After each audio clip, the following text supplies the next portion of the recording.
Ховдамгийн хэмжээнд бас зам засвар орчилтын ажлууд үе шаттайгаар хийгдээ явж байна. Тэгэхээр бид энэ удаа автозам засвар орчилтын нэгтгэл төрийн өмчит хувьцаат компани Ховдамгийн дах салбарын менежер Сансархуутай уулзж байна. За яг өнөөдөр бидний харж байгаа энэ зам бол захын урдуур ингэж явж байгаа энэ зам. Тэгээд өргөтгөл хийгдэж байгаа юм байна. Хичнээн метрийн замыг хэдэн метрээр өргөсгөж байгаа вэ? За энэ зам маань болохоор техникийн захын хуучин бидний хил занснаад Ховдын дараагийн 3 замын уулзраас бэлгүүн төвийн уулз хүртэл 440 м замын өргөтгөлийн ажил хийж байгаа. За энэ зам маань болохоор эсрэг одоо бол яг энэ байгаа байдал бол нэг урсгалтай байгаа. Эсрэг урсгалтай 3 игнэт 14 м өргөнтөө энэ зам шинжилгээ өргөтгөлийн ажил хийж байгаа. Төсөв бүртгэн тэр 55. Өнгөрсөн жил буюу 2025 онд аймгийн засаг даргын орлогч инх баяр дарга яг энэ газар дээр битгой бас хамт ирээд ярьж ирсэн. Энэ замыг ингээд өргөтгөх ажил ер нь хийгднэ гэдэг. Тэгээ өнгөрсөн жил бол энэ ажил хийгдсэнгүй. Ер нь хойшлог болсон гол шалтгаан нь юу вэ? За энэ ажил маань болохоор өнгөрсөн жил манайх тендер тоогоод энэ ажлыг авсан.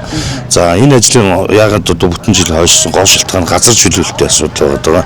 За энд бол одоо энэ бидний энэ ургамал захын уртлын тэр одоо шорон зогсоол машин зогсоол одоо тэр гуанцнууд ажиллаж байгаа энэ зогсоолын ургамал захын уртлын газар болохоор одоо Батөмөр гэдэг хүний эзэмшил газар байгаа. Тэгээд энэ газраа чөлөөлж өгөхгүй одоо зүгсэлт хүрч чадахгүй үдийг хүрсэн. Тэгээд одоо эцсийн байдлаар болохоор одоо энэ хүн бол өөрөө энэ дээр бүтээн байгуулалтыг энэ зурганд энэ зогсоол хийхгүй гэдэг юу яасан. За тэгээд одоо аймагтаа бид нэр зүгсэлцөө зургийн автартайгаар зүгсэлцөөд тэр зогсоол дээр орох гэсэн одоо хөрөнгийг бэлгүүн төвийн уулзраас тамхи шогийн урдуур явуулаад талын буудлын уртлын дээдлийн одоо 3 замын уулз хүртэл замыг 3 см асфальтаар давхарлж очихаар ингэж зурганд нь өөрчлөлт оруулаад ингэ явж байгаа. Яг эд борооны улирлын үеэр хамгийн их хил үг дагуулдаг бас жолооч нарын одоо машин техникэд нэлээд сөрөг нөлөөллийг үзүүлж болцохтой замын нэгээр бол талын буудлын уртлын зам нэрлэгдэх шүү дээ. Бороо орсон үед үерийн ус тогтчихдаг. Энэ зам яг энэ ажлын хүрээнд янзлагдах уу? Талын буудлын яг уртлын зам нь бол ороогүй байна. Тэр бол зайлшгүй ус зайлуулах бас дахиад инженерийн одоо инженерчлэл хийгдэж тэр зам одоо асуудалгүй болох юм байна. Юу зогсоолын хөрөнгөөр болохоор тамхи шогийн урдуур талын буудлын дээдлийн 3 замын уулзуур хүртэлх 330 м замыг 3 см асфальтаар давхарлж өчнө гэсэн ингэж зурганд өөрчлөлт орсон. Тэгэхээр тэр зам ер нь цааш засварлагдах юм уу? За тэр зам одоо талын буудлын уртлын зам байна нэгдүгээр. Хоёрдугаар Ховд аймагт бол их тойргийн зам байна. Их тойргийн одоо энэ дээдлэр явж байгаа зам. Онцгой байдлын уртлын зам байна. Одоо хамгийн хуучилсан эвдэрлэг ихтэй замууд байна. За энэ замуудыг бол засварлах саналуудыг бол аймагт удаа өгсөн байгаа. За энэ замуудыг яаж засварлах ёстой вэ гэхээр одоо манайхаас өгсөн санал бол онцгой байдлын уртлын замаар зам доогуур бол 6-аас 7 одоо доогуур ингээд шугам явж байгаа. Тэр замыг шинжил засахын тулд доор нөгөө шугам сүлжээг бүр эхнээс нь гаргаад тухайн тэр хариуцсан байгууллагууд нь шинжилээд одоо тэр дахиж гар хүрхээгүй шинжилээ. Тэгээд дээгүүр нь ингээд замаа дахиж ингэж ухчих. Одоо тийм санаа өгсөн байна. За их тойргийн зам дээр бол одоо тэр хашаанда цагаан амдрын төслийн хүрээнд бол тэр замыг бол бас нэлээд их сэтэлсэн одоо шугам сүлжээ гаргах зүйдсэн тийм ажлууд зарим нэг нь бол нодлон суулт мөлт өгөөд одоо бүр ингээ янз бүр болсон байсныг манайх нодлон бас энэ замын нөхөсний тендер аваад тэрнийхээ хүрээнд бол тэр суулт өгсөн одоо юмнуудыг бол буцааж дахиж янзсан байна. За тэр замын бол одоо боржуурууд нь бүгд суулт өгсөн, хаагарсан, будсан.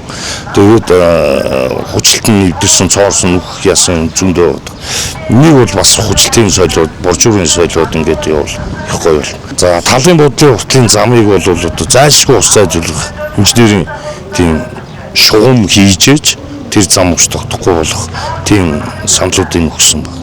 Жилээс жилд ер нь яг энэ зам арчлалт, замын одоо энэ засвартай холбоотой, нөхөөстэй холбоотой энэ хөрөнгө мөнгө ер нь бол багасаад татагдаад байгаа гэж сонссон. За өнгөрсөн жил нэг 2.4 байсан бол энэ жил 1.7 тэрбум төгрөг одоо яг энэ чиглэл дээр тавигдсан гэсэн мэдээлэл байна л да. Аймгийн замын сан дээр бол 2 тэрбум гаруй төгрөг бол жил цуглаж байгаа.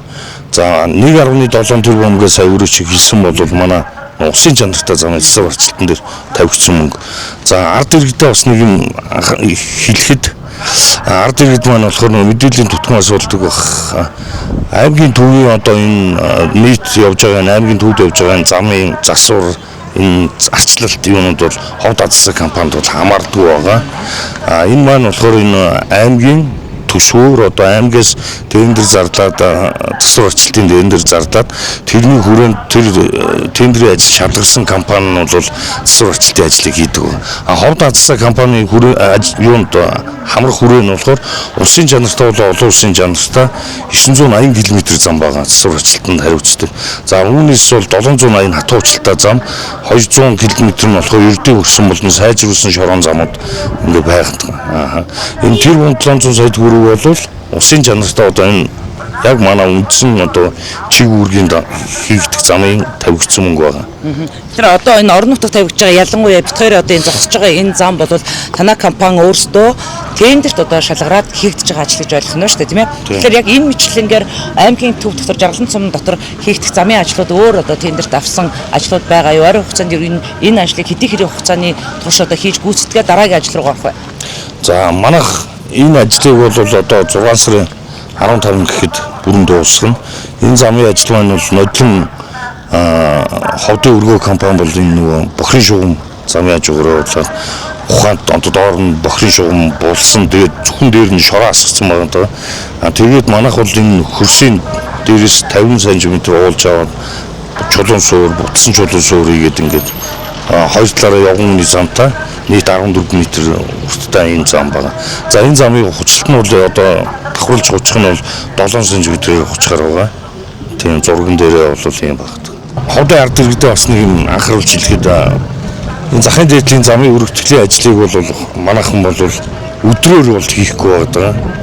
Энэ маань бол яагаад гэхээр энэ хөдөлгөөний ачаал одоо ард иргэдийн бас энэ зах иргэн тойрны хүмүүсийн ажлын ачааллаас шалтгаалаад орой 7 цагаас өглөө 4 цаг 5 цаг хүртэл шүмээр ажиллаж байгаа. Тэгээд энэ шүмээр ажиллаж байгаа хооронд одоо ард иргэд бас ажиллаж байгаа хүмүүс өрнөтгээд энэ хаасан хаалтан дээр дайрч орох одоо янз бүрийн асуудлууд сүүлийн манайх одоо яг 2 хоногийн туршид харагдаж ажиглагтаад. Тэгэхээр энэ дээр бас битгий бас манайхан тийш хүндрэл учруулах гэж та бүхнээс өсгсөн юм аа. Аймаг орон нутгад бас хийгдэж байгаа энэ бүтээн байгуулалтын аливаа ажил дээр нэгэн л одоо хөрөнгө мөнгө зарцуулаад ажил гүйцэтгэж байгаа энэ үед нь ард иргэд нь бас нэг жоохон дэмжиж өгөх юм бол нэгдүгээрт ажил бол хугацаанд хурдан явах нь байна. Хоёрдугаарт бол чанар гүйцэтгэл нь бас яг стандартын дагуу хийгдэнэ гэж ойлгох нь шүү дээ. Тийм. Хэдий хэрэг хугацаанд яг энэ гормоор явах уу? За яг энэ шөнийн юугаар бол одоо нэг эх цаоног 2 дахь өдөр хүртэл энэ шөнийн гормоор ажил. Тэгээд энэ суур шорооны далангийн ажлууд хийгээд дуусгаар боржуур юуны ажлууд, явган замын ажлууд маань болохоор өдрөөр хийгдэнэ. Өдрөөр хийгдэхдээ нэг урсгалтын хаагаад одоо ингэж хийгдэнэ.